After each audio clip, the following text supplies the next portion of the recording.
سلام و عید مبارک عزیزان دل، هنردوستان. امروز در برنامه ویژه برنامه عید نوبل استودیو شما را خوش آمدید میگم. با من نورحیا. امیدوار هستم تا لحظات آخر این برنامه ما را همراه باشین و از برنامه ما لذت ببرین. عزیزان دل، امروز یک هنرمند بسیار زیاد خوش صدا، هنرمندی که واقعا خودم شخصا خیلی زیاد سبک آهنگهایشان دوست دارم، شخصیتشان دوست دارم و هنرمندی که به سبک خاصی که دارن بسیار در مدت کم، بسیار به زودی در دلهای همه ما افغان ها جا گرفت. جاوید جان میرزاد، سلام و خوش آمدین و عید مبارک. سلام و درود حضور شما و دوستایی که در صحنه حضور دارم و به تمام بینندگان عزیز تلویزیون افغان نوبل. خوشحال هستم که حضور شما هستم و در این برنامه ویژه عیدی برای هموطنان چیزی که از دست در توان ما باشه و چیزی که هنر داریم برای از نام در روزهای عید در خدمتشان هستیم. سلامت باشین. جاوید عزیز، البته خیلی بی‌صبرانه بسیار دیر منتظرتان بودیم. خانم خدا شما یک قسم اسکیجول مصروف دارین که بر ما وقت نمیگذاشتین. باشه یک گله هم کنم. اصلا در زندگی در کانادا بخصوص در تورنتو خیلی دشوار است. بله. باید آدم همیشه بده و تلاش کنه. دیگه مصروفیت هم زیاد است و مسئولیت هم زیاد است. بله بله. مگم کوشش میکنیم برای برنامه ها و برای هنر خود وقت خاص داشته باشیم و انشالله در خدمت شما و هموطنان عزیز. قربانتان، سلامت باشین. نه واقعا ما درک میکنم، نام خدا زندگی مصروف است، مگر امی واقعا خوشحال هستم که امروز شما رو در استودیو با خود دارم. و میشه در مورد خود کمی کوتاه معلومات بدین و اینکه موسیقی رو چطور آغاز کردین و در مورد زندگی شخصی یک کمی در مورد جاوید میرزاد کی است؟ جاوید میرزاد یک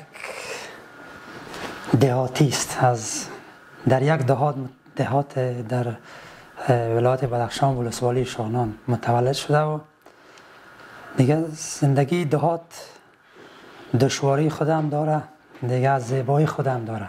بله. با وجودی که با مزرعه و با مالداری و گپا مصروفیت زیاد بود، مگر با اندازه‌ای که به موسیقی علاقه داشتیم کم کم ما وقت برای موسیقی ما پیدا کردیم و پدر من نجار بود. آلات موسیقی می ساخت، از قبیل دنبوره، رباب و چیزا می ساخت. بسیار. باز ما در خانه ما همیشه آلات موسیقی بود. مگر بسیار دشوار بود برای من که من ایره سر کنم، یاد بگیرم. این رقم یک روز یک نفر آمد خانه ما، مهمان آمد. باز آلات موسیقی را گرفت و را سر کرد، نواخت، مزه داد برای من.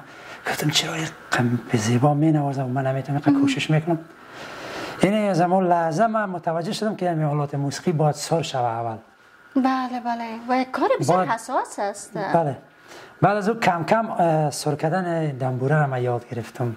آهسته آهسته این تو تمرین کرده بازم یادآور میشم، با وجودی که مصروفیت ها زیاد بود. بله بله.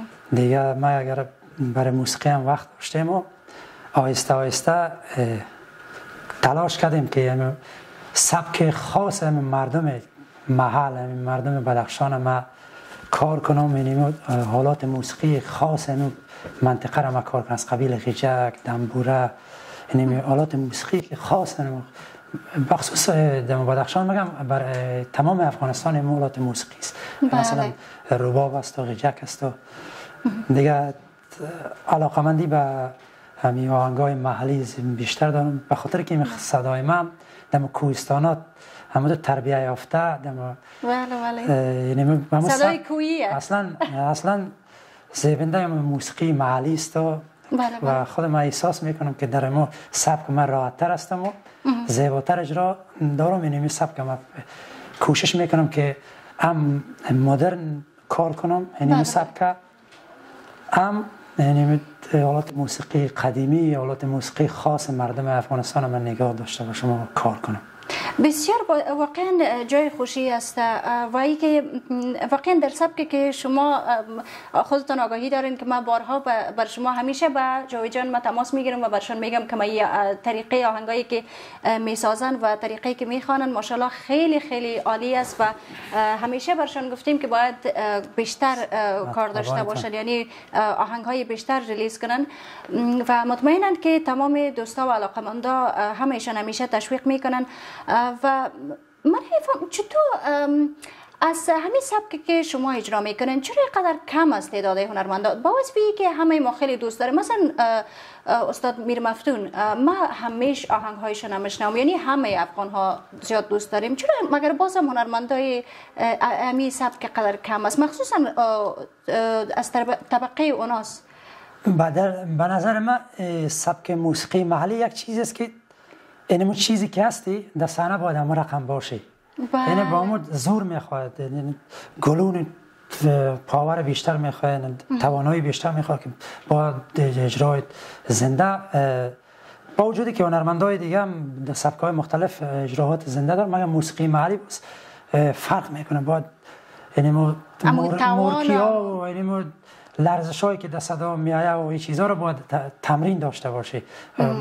در مناطق کوهستانی ما بدون آلات موسیقی در کوها که می رفتیم اینمی فلک ها را ما اجرا می داشتیم، اینمی گرون ما و صدای ما عادت گرفت به ما سبک. بله به نظر من اینمی یگانه دلیلی که کمتر میخوانه، کمتر اجرا اجرا می داشته باشن به نظر من. مگر دلیل دیگه هم شاید باشه، من نمیقدر میفهم. بله بسیار عالی، بسیار عالی. خب در پهلوی ای که همین سبک خود را خیلی به خوبی اجرا میکنین ماشاءالله و بسیار علاقمند زیاد دارین، در پهلویش دیگه سبکا را هم خواستین که اجرا کنین یا میخواین که در همین سبک خود همیش یعنی ادامه بدین؟ بله دوست دارم اجرا هم کرده میکنم، تمرین دارم در خانه کم تمرین، مگر بازم یادآور میشم دم سبک راحت‌تر استم و یعنی گلون و مرکیا و همه چیز یعنی همه وجود من با همه آهنگا عادت گرفته، بیشتر دم سبک راحت‌تر استم از همین خاطر.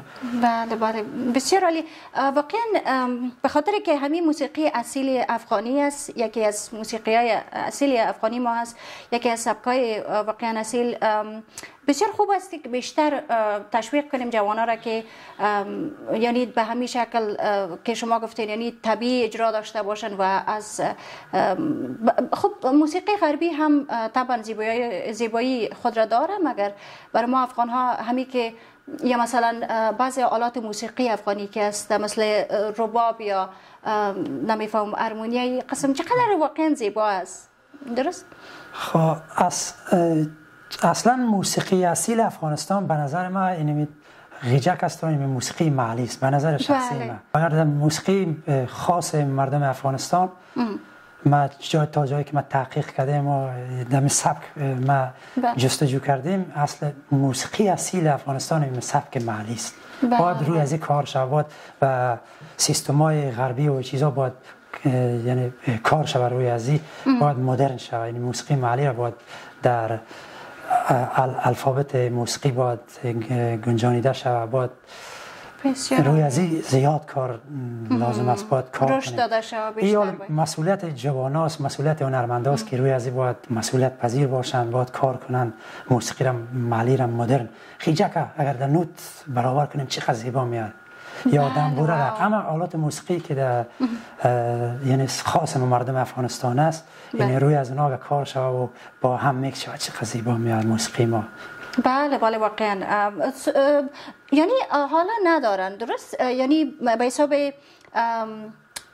الفابتی که برابر میشه یا مثلا به حساب نوتایی که برابر میشه قیچک اونا ندارن؟ داره، مگم تقسیم بندیش اتفاقی باید پیش بره، نوتای خاص نداره. نوتایی که مثلا در رباب برای رباب جور شده نوتا، مگم برای قیچک و دنبوره و چیزا هنوز مشخص نیست، اما فاصله های موسیقی در دنبوره و قیچک هنوز فقط نوت اتفاقی باید یاد بگیره باید اتفاقی کار کنی با هم دوست.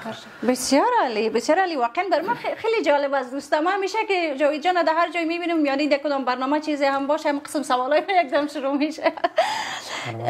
جاوید عزیز، چرا بودنتان یعنی حضورتان در میدیا، در سوشال میدیا چرا قدر کم رنگ است؟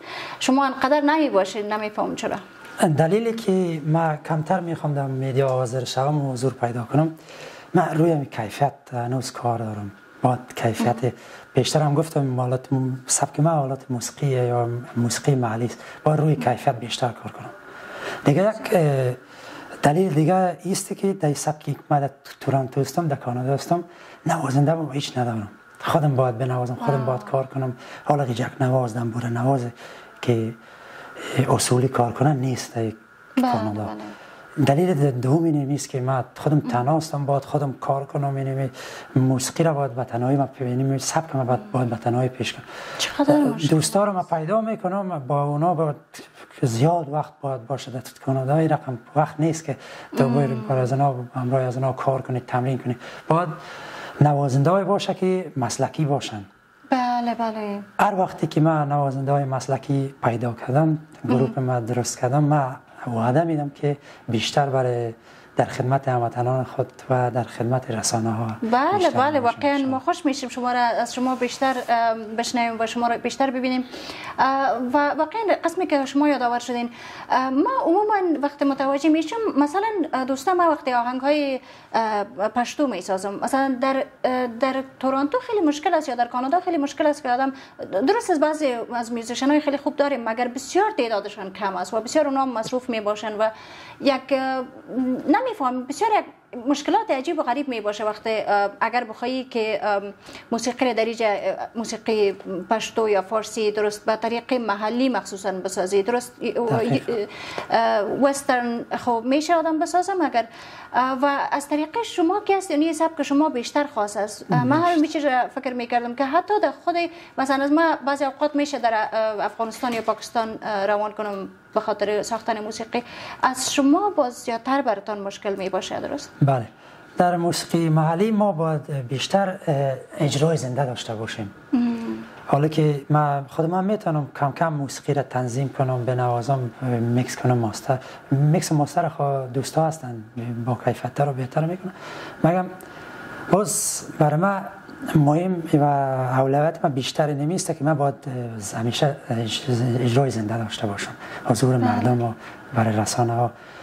مگر متاسفانه که برابر نمیشه دیگه. نوازنده ها کمتر است اینجا. مثلا ما به یک نواز بسیار مسلکی و ماهر نیاز دارم، یک تنبور نواز من نیاز دارم اینجا که پیدا نمیشه، بسیار مشکل پیدا میشه. باید اگر پیدا هم شود مسلکی نیست، تو باید امروز از اونها زیاد وقت باید صرف کنی که تو یک آهنگ آمادگی بگیری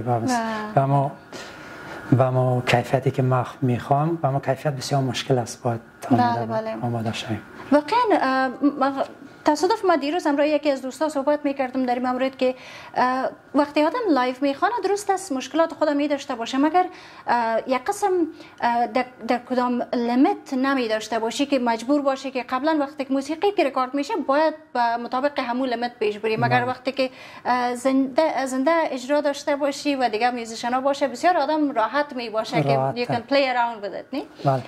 و یک خوبی دیگه این سیستم محلی و موسیقی محلی که داره، مثلا من خودم نوازنده هستم. بله. یعنی دوستای من با گلون من عادت گرفته. یعنی جایی که من می نوازم اینم گلون منم، یعنی بی‌سر نمیشم. بسیار با ندرت بسیار کم وقت میشه که آدم بی‌سر شه. با یک آلات موسیقی در موسیقی محلی میشه اجرا داشته باشی. با یک آلات موسیقی با دنبوره، با قیچک، با شیرینیش هم در امون می باشه. شیرینیش البته در امون می باشه. خب و همچنان از کارهایتان، از آهنگایتان یادآور شدین، کدام کار تازه سر دست دارین یا کدام برنامه، کدام کنسرت چیزی سر دست دارین؟ ما امیدوار باشیم یا خیر؟ بله، در برنامه‌ای برای کمیونیتی ها ما میرم، با دوستا هستم، آهنگای زنده ما برایشان اجرا میکنم. مگر تو برای رسانه ها یک آهنگ ما امیال زیر کار دارم، انشالله بزودی بخیر خلاص میشه. من کوشش میکنم محلی باشه، یعنی کار کار محلی دنبورق جک است. کوشش میکنم همه سب کردم و آهنگم کار کنم و انشالله برای علاقمندا یک سپرایز میشه. بسیار عالی دوستا، خوب است. من خوب بسیار زیاد واقعا خوش هستم. ایکنویز سلامت قربانتان. جاوید عزیز، میفهمم که هنر موسیقی یکی از اولویت های زندگیتان است.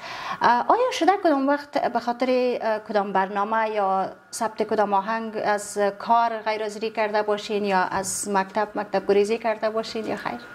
زیاد. من تمام قدر علاقه‌ای که در موسیقی دارم، یعنی زیاد ما درس ها هم زیاد ما ترک کردیم. حتی ما یک خاطره هم است، یک قصه در سال 2014 بود یا 15. ما رفته بودم، یک دوست ما اینم تو ناگهانی زنگ زد تا که برای ستاره افغان ثبت نام کنه. یکی از دوستای بسیار نزدیکم بود. خب من خبر در جریان نبودم. من ثبت نام کرد و آخر وقتی برنامه امتحانگیری برنامه شروع شد، زنگم زدن که بیام مزار. من از بدخشان محصل بودم، محصل دانشگاه بودم. باز زنگم زدن که بیا مزار امتحان است و فردا باید 1 بجه در فلان و تل آماده باشی. من این علاقه‌ای که به موسیقی داشتم، از یک طرف درس دانشگاه را ماندن بسیار سخت است باید. بله بله. مگر من ماندم با تینیم درس دانشگاه را ماندم، رفتم در پروسه ستاره افغان اشتراک کردم. باز در پروسه اول من کارت گرفتم، کامیاب شدم. در پروسه دوم رفتم کابل، امتحانم ماندم. چقدر امتحانای فکر کنم سمستر چندم ما بود، درست یادم نیست. مگر ما امتحانای دانشگاه را ماندیم، رفتیم به خاطر پروسه ستاره افغان اشتراک کردیم. و زیاد گپا زیاد تکرار شده. من خیلی علاقه دارم به موسیقی. باز خوشبخت هستین ماشاءالله. و یکی واقعا که یعنی از هنر موسیقی همقدر به حساب توسط مردم پذیرفته شدین و میشین، همیشه پذیرفته میشین به همون دلیل که به جای نمیره. خیره اگر از درسام کدام ذره پسماند شده باشین یا کدام امتحان مس کردین، خیره دیگه. یک مثال است، میگه چیزی که از دل میخیزه به دل میشینه. بله بله. در هر کاری که آدم صادقانه کار کنه، بله، و با ما عشق و با ما علاقهش روی مو فرق نمیکنه، موسیقی باشه هر چی که باشه، یعنی مردم ما را حتما خوش میکنه و برای مردم حتما خوش میاد. یعنی کار بخاطر که یک نفر علاقمندانه و با عشق و با محبت روی مو کار، روی مو موضوع کار کرده، برای مردم تولید کرده، حتما مردم ما را با ما دل صاف و با ما صمیمیت میپذیره. بله بله واقعا. اما بدون شک واقعا جاوید عزیز، وقتی که آدم یک چیز بسیار به خلوص و صداقت میسازه، بسیار از طرف مردم هم پذیرفته میشه و همو شنونده در حساب همو بیننده شنونده همو صداقت و خلوص را احساس میکنه در کار. و مخصوصا واقعا می سادگی کار وقتی می باشه بسیار زیاد زیادتر به نظر من شیرین میسازه. و خب ما البته همیشه خواستیم و میخواهیم که همیشه در هنر موسیقی ادامه بدین. مگر به نظر خود شما اگر هنرمند نمی بودین، در کدام رشته به نظرتان زیاد دلچسپی داشتین که یعنی باید در کدام رشته باشید؟ من پیش از اینکه من آواز خوانی را شروع کنم، من علاقه به شعر زیاد داشتم. و همین حالا هم کم کم من شعر نوشته میکنم، مگم هیچ رسانه‌ای نمیکنم، پیش خودم میمانم، به خاطر که وقت کمتر دارم. در شعر و شاعری هم باید زیاد کار کنی، زیاد زحمت بکشی. یعنی من خودم وجدانن من خود راحت نمیبینم که من یعنی شعر و شاعری را پیش برم، به خاطر که وقت کافی ندارم. وقت کافی ندارم برای ازی دیگه. با موسیقی من وقت کم با وجودی که زیاد علاقه دارم، با موسیقی من وقت کافی پیدا نمیکنم. بله باید به اندازه‌ای که من روی کیفیت، روی موسیقی ما کار کنم، وقت کمتر پیدا میکنم، بخصوص در کانادا. چیزی که خیلی قیمت است وقت است اینجا. بله مگر امیدوار هستم که شما همیشه در حساب شعر و شاعری هم ادامه بدین و یک چیز باز هم از هنر موسیقی زیاد دور نیست، چون یک آهنگ بدون شعر ناتکمیل می باشه.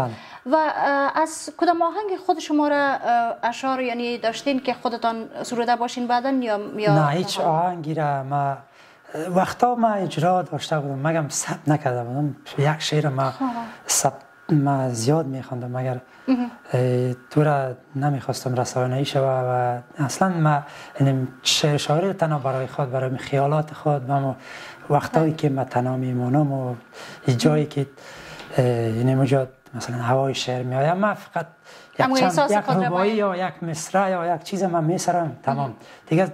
زیاد وقت ما میفهمم که بسیار وقت نیاز داره، بسیار وقت و باید اول یعنی تعداد ادبیات فارسی را باید آدم یاد بگیره خوب سنسایی. بعد از در حال وقتی که یک شعر در باید قالب شعر همه چیز باید یعنی شعر باید آدم ما زیاد شاعر هستن برای من شعر میدن، شاعرایی که نو تازه کار هستن برای من شعر میدن، حتی سبک و قالب شعر نمیفهمن که این شعر چی است. از این خاطر ما امرای آهنگایی که ما اجرا دارم امرای شاعرها ما تو همکاری ما میکنم، این چیزا را ما تصنیفا را همه یک جا میسازیم. مثلا ما میگم با کدام کمپوز و کدام واژه ها باشه، کدام بسیار عالیه و کدام مثلا در موضوع در شعر باشه، این چیزا رو ما همراه شاعرها ما شریک میکنم و هماهنگ با هم شعر ما تهیه میکنیم. بسیار عالی بسیار عالی. و همچنین در بین هنرمندا کسی هست که مثل الگوی خود ببینین؟ کدام از هنرمندا بسیار میفهم از سبک شما کم از هنرمندایی که یعنی هنرمند عموما کم از سبک که شما پیش میبرین، مگر یا از کدام سبک مختلف باشه، مقصد یک کدام شخصیت باشه که میخواین یعنی مثل یک الگو در زندگیتون؟ اگر واقعیت ما بگم ما یک آدمی هستم که همیشه با خودم هستم و هیچ فرق نمیکنه در موسیقی را ما یعنی از ما مسلکی یک استادی نداشتم که ما پیش یک استاد خاص ما کار کنم. از استادا ما زیاد مشوره میگیرم و پرسان میکنم و همیشه حواسم هست که یک جایی که موسیقی باشه ما حواسم هست که باید یاد بگیرم از استادا. مگر یعنی یک خصوصیتی که ما دارم هیچ کسی را من نه تولگو را فکر میکنم نه کسی را من تقلید میکنم نه آرزویی را زیرم ندارم نه تنها در موسیقی در همه عرصه ها من یعنی در خیالات و در سبک و در اما خاص میخواین پیش برین. ماشاءالله همیشه تا می حال هم موفق بودین و همیشه انشالله که موفق میمانین. و چه خوب است که از کارهای هنریتان از آهنگایتان یاد شده اگر امکاناتش باشه که یک زمزمه از شما داشته باشیم. حتما انشالله. ما با یک سیتار بسیار خردرک دارم، با ما یک آهنگ برای شما اجرا میکنم. امیدوار هستم که مورد پسند شما و تمام بینندگان عزیز تلویزیون افغان نوبل قرار بگیرم. قربانت. سلامت. بله بفرمایید.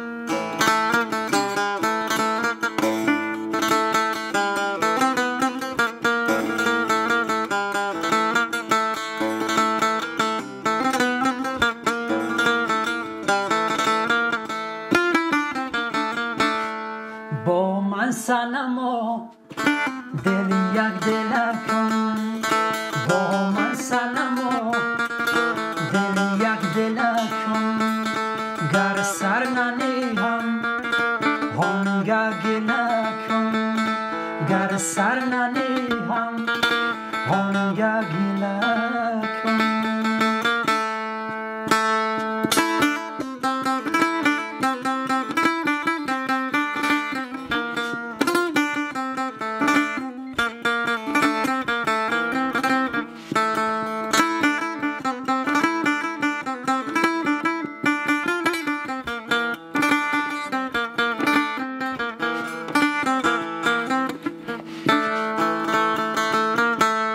مجهول مرا باغول مرا، مجهول مرا باغول مرا،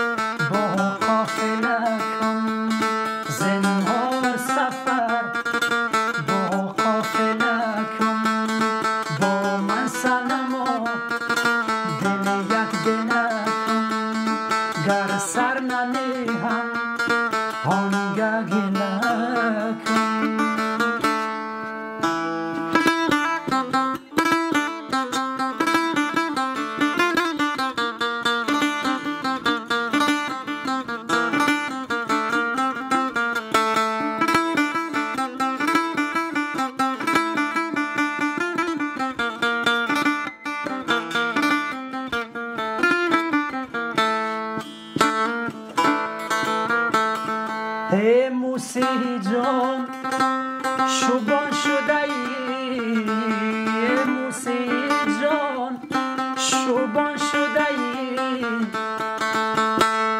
بر تور درا ترکیرم مکن بر تور درا ترکیرم مکن با من سنما دل یک دل کن گر سر ننهم آنگه گله کن گر سر ننهم آنگه گله کن.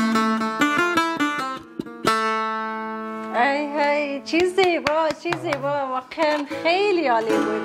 واقعا چقدر خوشایند است. چی یک نمیفهم یک صداقت و صافی که در بین قسم آهنگ آدم میبینند، در قسم موسیقی آدم میبینند، بسیار عجیب است. خب دوستان عزیز، برنامه ما آهسته آهسته به پایان میرسه و میخوایم که در آخر برنامه اگر از جاوید جان عزیز کدام پیام داشته باشن برای دوستا پیامشون میشنیم و بعدا از حضور شما دوستا مرخص میشیم. سلامت قربانتان. پیام خاصی ندارم مگر اینمی آرامی و سلامتی و جانجوری همه عزیزایی که در افغانستان هستند، در بیرون از افغانستان، در تمام جهان هستند. سلامتی از اونا را آرزو میکنیم و فقط یک آرزوی دیگه دارم، اینی افغانستان ما آرام شد و ما هنرمندا برگردیم به وطن خود. حداقل سال یک بار بریم به وطن میهن خود، اینی از این قندهار گرفته تا بدخشان آهنگ بخوانیم و با تمام زبانهای ملی و محلی افغانستان آهنگ داشته باشیم برای مردم خود. چقدر زیبا میاد که در داخل افغانستان ما اجرا داشته باشیم دیگر. و امید امی روزهای عید و دعاهای ماه مبارک رمضان و با امی آرزو میکنم که دعاهای مردم ما قبول شود و وطن ما آرام و سال سرتاسری در وطن ما بیاید و ما بریم به وطن خود برگردیم. ما هنرمندان بخشی از ما خاک و بخشی از ما مردم و بخشی از ما فرهنگ هستیم، ما اجرا داشته باشیم. فعلا موسیقی در افغانستان مرده است، باید زنده. و یک پیام دیگه برای هنرمندا و دوستای خود دارم که این موسیقی که فعلا در افغانستان استاد شده و نمیمونن که اجرا داشته باشه، حداقل در رسانه ها با کندکترین امکانات باید ما اجرا داشته باشیم برای مردم خود. یعنی از طریق رسانه ها باید برای مردم خود خدمت کنیم، برای مردم خود. و که میبینم بسیار کمرنگ است از اون وقتی که افغانستان سقوط کرده. دیگر موسیقی با وجودی که اکثریت هنرمندا قبلا در بیرون از افغانستان بودن، مگر فعالیتشون بیشتر بود، حالا کمتر شده. باید نگذاریم یعنی موسیقی به باد فراموشی سپرده شود. سلامت و قربانتان. ممنون. سلامت باشین. تشکر بسیار زیاد بازم جاوید عزیز. و خب دوستای عزیز، چه خوب است که یک آهنگ زیبایی از جاوید جان را بشنویم، با هم ببینیم. و باز هم دوستای عزیز فراموش نکنین که در یوتیوب افغان نوبل تیوی سابسکرایب بکنین تا از برنامه های جدید ما آگاه بمانین. خداوند یار و مددگارتان.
فصل بهار یارمه بلا نزارم ساق می بیارم پر کن همه جامم در فصل بهار یارمه